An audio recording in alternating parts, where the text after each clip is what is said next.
Bienvenue dans cette série de conversations avec toi. Plus intime, plus profonde, je te livre ici des réflexions qui, je l'espère, vont t'aider dans ton cheminement.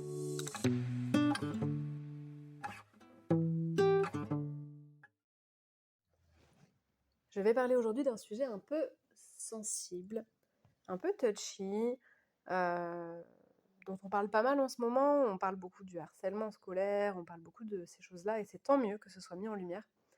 À mon époque, à mon époque, j'ai 34 ans, mais à l'époque où j'étais au collège, à l'école, au lycée, on parlait moins de ces choses-là. Je ne sais pas s'il y avait moins de cas ou pas, très honnêtement, j'en sais rien.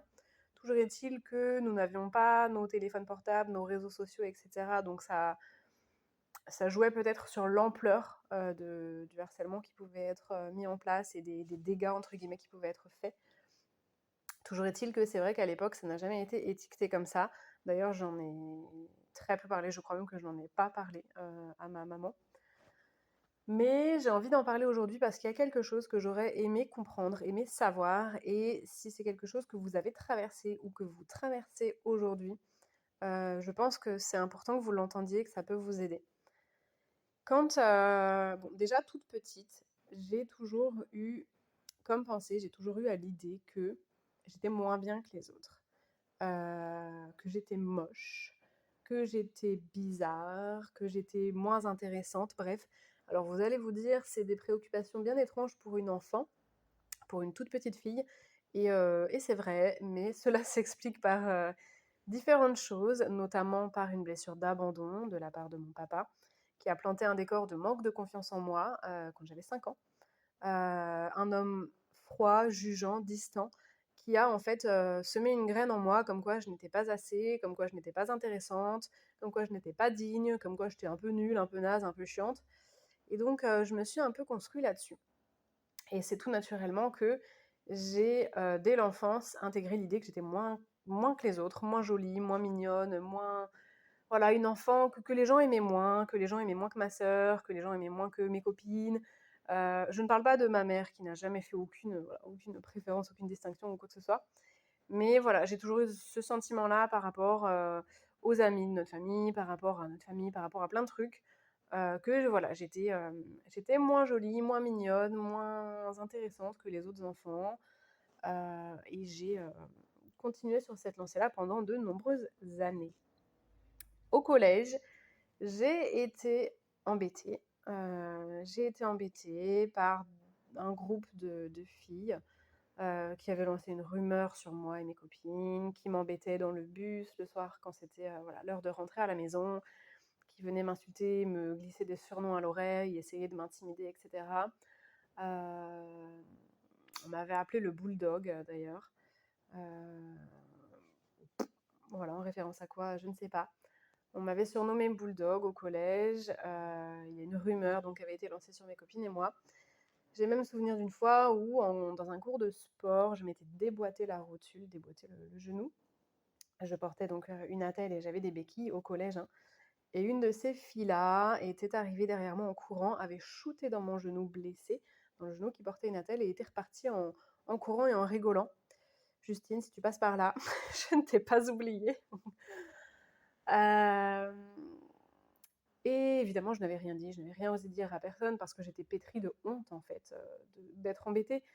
Parce que voilà, je pensais non pas forcément que c'était de ma faute, mais si peut-être quelque part que c'était de ma faute, qu'en fait j'étais tellement naze que tout le monde voyait que j'étais naze et se permettait de s'en prendre à moi, et j'étais pétrifiée par ça. Donc je n'avais jamais osé en parler à personne. Ça a continué au collège, moins, différemment disons, mais certaines personnes se sont quand même permises certaines choses à mon égard. Et ça, en fait, continuait à perpétrer ce truc-là de finalement, je suis nulle en fait, et je suis tellement nulle que les autres le voient aussi, et que les autres se permettent des choses. Euh, Se permettent des choses, et que du coup, peut-être que dans le fond, ben, ce n'est pas que je le mérite, mais de toute façon, je suis tellement naze que voilà, ils ont peut-être raison et que je vais rien dire. Donc longtemps, j'ai rien dit en fait. Et quand on venait se moquer de moi, me critiquer, me glisser des surnoms dans l'oreille, essayer de m'intimider, critiquer mon physique, se moquer de moi, et ben, je me sentais tout bonnement pétrifiée, à l'intérieur. Ça me tordait le ventre et je n'osais strictement rien dire à personne. Ça m'a poussée avec les années, notamment à l'adolescence, quand on se cherche, quand on est un petit peu révolté contre le monde. Ça m'a poussée à adopter une attitude, un style vestimentaire, un petit peu de défi, un petit peu de provocation, un petit peu comme une armure, comme un genre de «m'approchez pas», une agressivité aussi dans mon attitude, dans ma façon d'être. Voilà, un petit peu comme pour me protéger, voilà, comme pour dire: «Voilà, m'approchez pas, me faites pas chier». Alors que dans le fond, j'étais simplement, tout mou et toute blessée, et pas méchante pour un sou, mais je pense que voilà, avec les outils que j'avais à cette époque-là, c'est tout ce que j'avais trouvé pour essayer de me protéger de ça, d'adopter une attitude, un look, un comportement un peu dans la provoque, un peu dans voilà, dans quelque chose comme ça, faussement assuré finalement, alors que dans le fond, j'étais juste, une jeune fille, tout à fait, blessée et en manque de confiance en elle. Mais voilà, on adopte les stratégies qu'on peut avec les outils qu'on a. Ce que j'aurais voulu dire aujourd'hui, je vais pas faire un épisode extrêmement long parce que c'est un sujet, que certaines personnes traitent déjà avec brio. Mais voilà, je voulais vous dire que, il y a pas de fatalité. On m'a dit des choses, voilà, comme je vous l'ai dit, on m'a surnommé bulldog, on m'a dit, petit sein, grosses joues, on m'a longtemps, fait des remarques sur le fait que, j'étais fine, que je n'avais pas de forme, que machin, que ci, que truc. Ce que j'aurais eu besoin de savoir à cette époque-là, c'est que déjà, tout va bien se passer, ça va aller, ça va aller, qu'en grandissant, les choses s'arrangent, si tant est qu'on si tant est qu'on s'accorde aussi le droit de prendre soin de soi. Mais également, un conseil que j'aurais eu vraiment besoin d'entendre, c'est que ce que ces personnes-là font et ce que ces personnes-là disent ne dit rien du tout de toi. Ça ne dit rien de toi. Si une personne à l'école, au collège, au boulot, parce que le harcèlement arrive encore malheureusement parfois à l'âge adulte, dans le cadre du travail ou de la famille, peu importe, ce que ces personnes vont dire de toi n'est pas ce que tu es. Les attitudes que ces personnes vont avoir envers toi ne sont pas de ta faute. Tu n'as pas toi à te remettre en question. Si tu es harcelé, si tu es victime de harcèlement, de méchanceté, ce n'est pas de ta faute. Tu n'es pas responsable de ça, tu n'es pas coupable de ça. Et les propos qui peuvent être assénés, qui peuvent être répétés, qu'on peut essayer de te faire intégrer, cette image de toi qu'on peut essayer de t'ancrer dans ton esprit, dans ta tête, tous ces moments où on essaye de te rabaisser, toutes ces choses qu'on essaye de te dire, ne viennent pas de toi, ne sont pas vraies. Quand une personne agit mal envers toi, ça parle de la personne qui agit mal envers toi. Ces gens-là qui viennent et qui te parlent mal, qui t'insultent, qui te harcèlent, qui veulent te rabaisser, t'humilier, veulent en fait se valoriser elles-mêmes. Alors elles te prennent toi pour cible pour faire ça. Mais ce sont simplement, je mets de gros guillemets à simplement, mais vous allez comprendre, des personnes qui veulent se valoriser elles-mêmes, des personnes qui elles-mêmes ont des insécurités et qui ne trouvent rien de mieux pour se mettre en valeur aux yeux des autres, pour se rassurer sur leur propre valeur, pour combler le vide qu'elles ont en elles. Elles ne trouvent rien de mieux que de s'en prendre à quelqu'un d'autre. Et c'est triste et c'est dommage et c'est con pour ces personnes-là. Et ça ne les excuse pas, c'est pas ce que je suis en train de dire, ça ne les excuse pas. Mais l'idée là, elle n'est pas d'aller excuser les personnes qui agissent comme ça. L'idée là est simplement, toi, de te délester de ce poids-là. Si quelqu'un te dit hey, bulldog, t'es moche, t'es trucs, t'es machin, ça veut rien dire de toi. Cette personne-là, elle fait ressortir sa méchanceté sur toi. Ça parle de cette personne-là. Et tu n'es pas obligé de la croire. Et tu n'es pas obligé de l'écouter. Bien sûr que c'est difficile à vivre, bien sûr que c'est pas agréable. Bien sûr que malheureusement, dans certains cas, ça peut détruire des vies.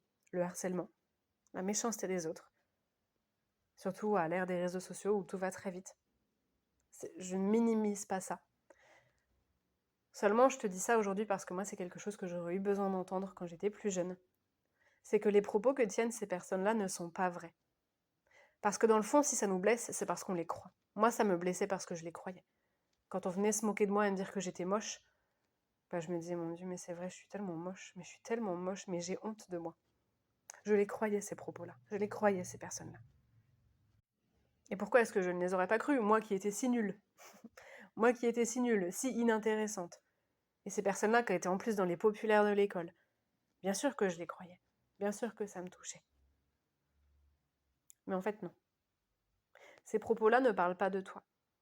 Cette méchanceté, ces attitudes que ces personnes peuvent adopter, parlent en réalité de ces personnes-là, de leurs blessures à elles, de leur manque de confiance à elles et du fait qu'elles ont besoin de se valoriser et de faire les malins, les malines devant les autres. Peut-être des propos qu'elles-mêmes, eux-mêmes entendent à la maison et du coup, par blessure, reportent sur les autres. Bref. Et ça se voit d'ailleurs encore à l'âge adulte. Il y a encore à l'âge adulte des gens qui se sentent constamment obligés, par exemple, de tacler le physique des autres, sous couvert de c'est des blagues et tout ça. Mais en fait, de quoi je me mêle? T'as que ça à dire? Il n'y a que ça en toi pour que le contenu de tes propos soit axé là-dessus. J'espère que ce petit message peut vous faire du bien si c'est quelque chose que vous avez vécu. Si ça peut vous aider à faire un peu la paix avec tout ça, avec cette histoire, avec ce passé. Vous n'êtes pas responsable des comportements que les gens ont eus envers vous. Et surtout, les propos qu'ils ont pu tenir ne sont ni vrais, ni normaux, ni à prendre personnellement pour vous. Je sais que ça peut paraître plus facile à dire qu'à faire, mais je vous assure que le jour où moi j'ai compris ça, ça m'a allégé de quelque chose d'incroyable. Donc voilà, je voulais simplement faire ce petit point en me disant que si cette lumière, si cette compréhension peut vous aider aussi à vous alléger et à faire un peu la paix avec ça, eh bien, écoutez, j'en serais vraiment heureuse. J'espère que ça a pu vous aider. N'hésitez pas dans les commentaires à rajouter quelque chose si vous en avez l'envie. N'hésitez pas à me contacter sur Instagram ou par mail si vous avez besoin de parler un peu de ça. On peut échanger là-dessus avec grand plaisir. Je vous remercie de m'avoir écouté. J'espère que cet épisode a pu vous aider. N'hésitez pas aussi à le transmettre à quelqu'un si vous pensez que ça peut aider quelqu'un que vous connaissez. Et je vous dis à tout bientôt pour un nouvel épisode et prenez soin de vous.